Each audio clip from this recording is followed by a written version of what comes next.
Ak chcete vedieť, aké sú momentálne módne trendy, tak my vám ich teraz ukážeme. Aj keď fantázia ľudí v tetovaní nepozná hranice, Dodo z tetovacieho salónu tvrdí, že im sú momentálne čínske znaky. Teraz to letí tak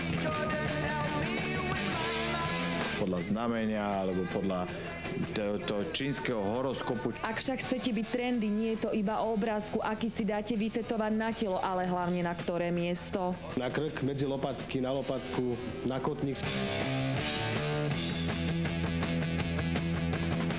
Stále tetovanie je síce na celý život, ale ak vás to aj tak láka, chcete si to iba skúsiť, ale nie natrvalo, môžete si dať urobiť buď tetovanie henov, ktoré zmizne do 3 týždňov. To malovanie na telo. Alebo tzv. Pigmentové tetovanie, ktoré vydrží 3 až 4 roky. Štýlom klasického tetovania, ale používajú sa kozmetické farby. Moderné je ešte stále nielen čierno-biele, ale i farebné tetovanie.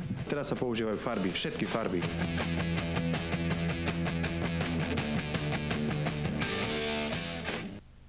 Ďalší